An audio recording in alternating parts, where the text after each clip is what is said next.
নমস্কার বন্ধুরা, শ্রাবণী রান্নাঘরে আপনাদের সবাইকে স্বাগত জানিয়ে আমি আবারও একটা রান্নার ভিডিও নিয়ে আপনাদের সামনে চলে এসেছি। আজকের আমি চিংড়ি মাছ দিয়ে একটা ইউনিক রেসিপি বানাবো। আশা করি আপনাদের ভালো লাগবে। তাহলে চলুন আজকের এই চিংড়ি মাছের রেসিপিটা আমি কিভাবে বানাই সেটা আপনারা একবার দেখে নিন।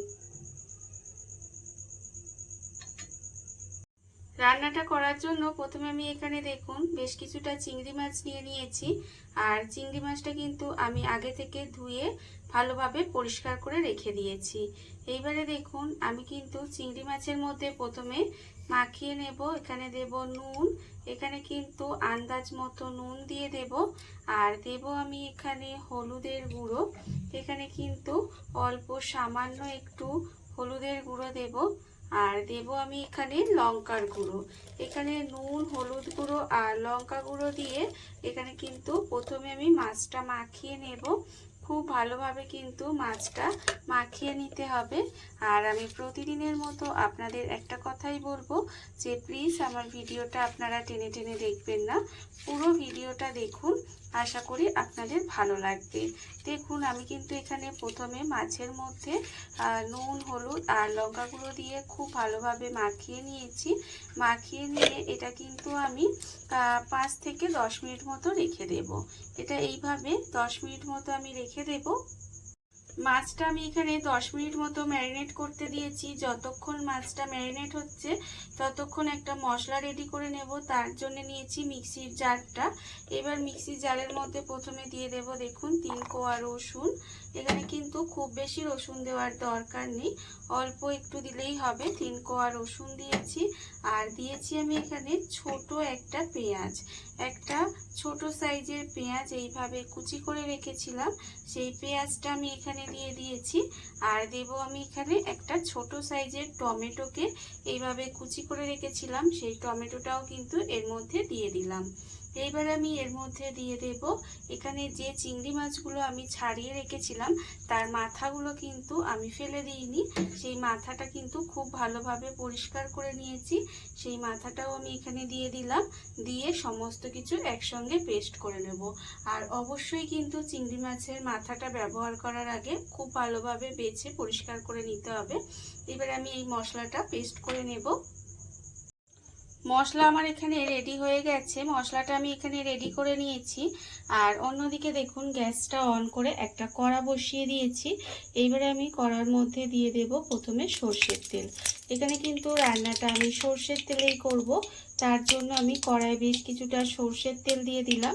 আর দেখুন তেলটা কিন্তু এখানে আমার প্রায় গরম হয়ে গেছে।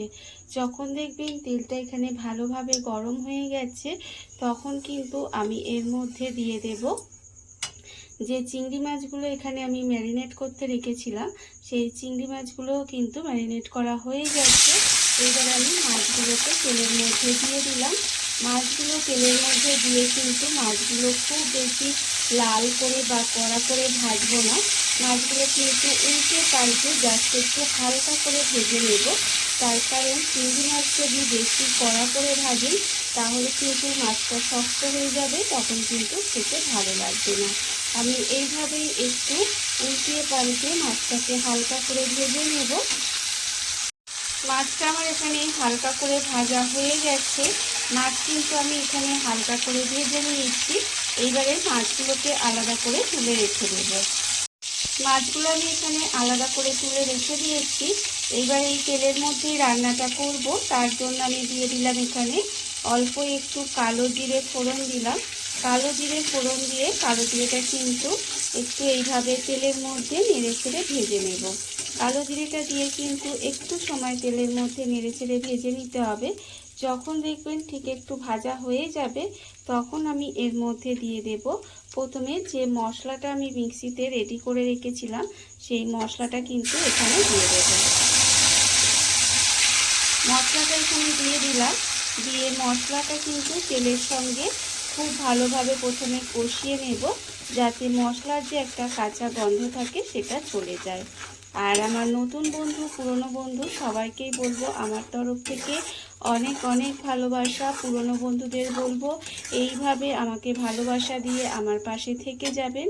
আর নতুন বন্ধুদের বলবো যদি আমার চ্যানেলটা আপনারা সাবস্ক্রাইব করেন তাহলে পাশে থাকা বেল বাটনটা অবশ্যই প্রেস করবেন, যাতে আমি যখনই নিত্য নতুন ভিডিওগুলো আপলোড করব তখন আপনাদের কাছে নোটিফিকেশান চলে যাবে আর আপনারা কিন্তু আপনাদের সময় মতো ভিডিওটা দেখে নিতে পারবেন।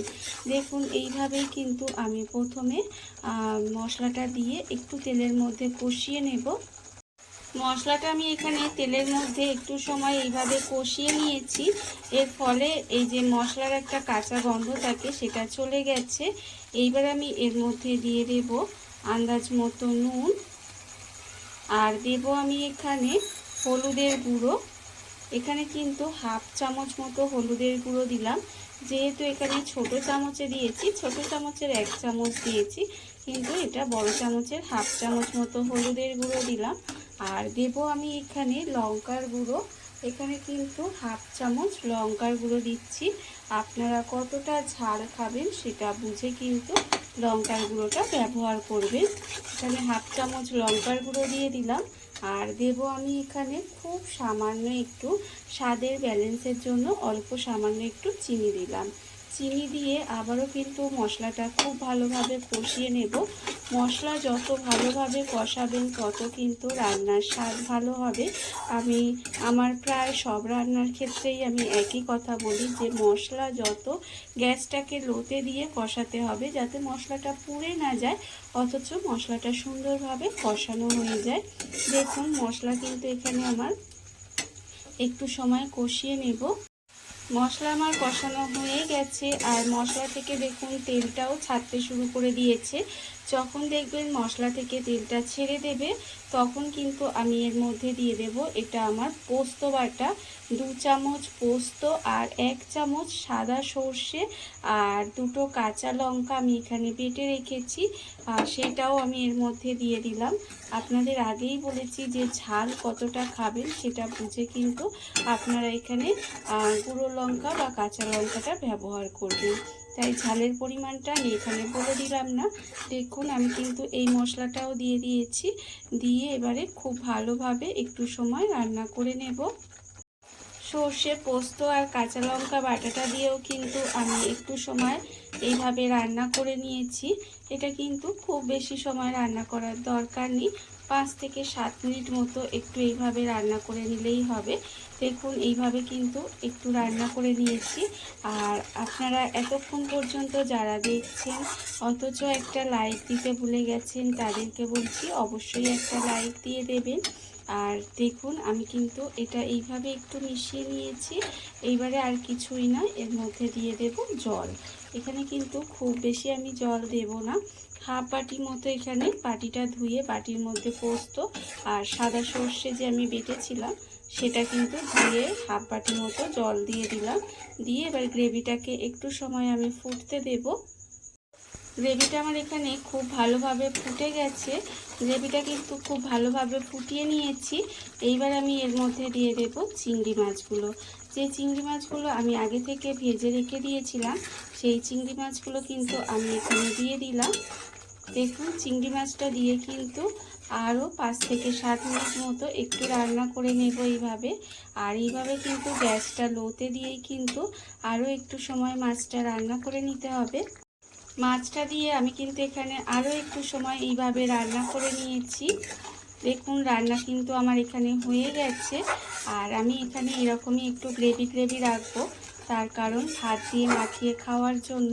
আর এটা ঠান্ডা হলে কিন্তু আরেকটু গ্রেভিটা কমে যাবে, মানে শুকনো হয়ে যাবে। আপনারা চাইলে কিন্তু আরেকটু মাখো করে নিতে পারেন। দেখুন এখানে কিন্তু আমার রান্না রেডি হয়ে গেছে। এইবার আমি এর মধ্যে দিয়ে দেব কাঁচা সর্ষের তেল। এখানে ওপর থেকে একটু ছড়িয়ে দেব। দেখুন ওপর থেকে কিন্তু অল্প সামান্য পরিমাণে একটু কাঁচা সর্ষের তেল দিয়ে দিলাম। আর দেব এখানে চেরা কাঁচা লঙ্কা। ওপর থেকে কিন্তু 2টো চেরা কাঁচা লঙ্কা দিয়ে দিলাম। দিয়ে একটু মিশিয়ে নেব। মিশিয়ে নিয়ে একদম গ্যাসটাকে অফ করে দিয়ে ঢাকা দিয়ে কিছুক্ষণ এইভাবে রেখে দেব। তারপরে আপনাদের পরিবেশন করে দেখাবো ঠিক কেমন হলো। দেখুন বন্ধুরা, বাড়িতে থাকা কত অল্প উপকরণে কত অল্প সময় কত সুন্দর একটা চিংড়ি মাছের রেসিপি তৈরি হয়ে গেছে, আপনারা দেখতেই পেলেন। আর এটা কিন্তু খেতে অসম্ভব সুন্দর হয়। এইভাবে আপনারাও একদিন হলেও বাড়িতে বানিয়ে দেখতে পারেন। আর এই ভিডিওটা যদি আপনাদের ভালো লেগে থাকে, আপনারা যদি ফেসবুক থেকে দেখে থাকেন পেজটি ফলো করে দেওয়ার অনুরোধ রইল। আর যদি ইউটিউব থেকে দেখে থাকেন চ্যানেলটি সাবস্ক্রাইব করে নেওয়ার অনুরোধ রইল। তাহলে চলুন ভিডিওটা আমি এখানেই শেষ করছি। আপনারা সবাই ভালো থাকবেন, সুস্থ থাকবেন। আবারও হাজির হব নতুন কোনো রান্না নিয়ে।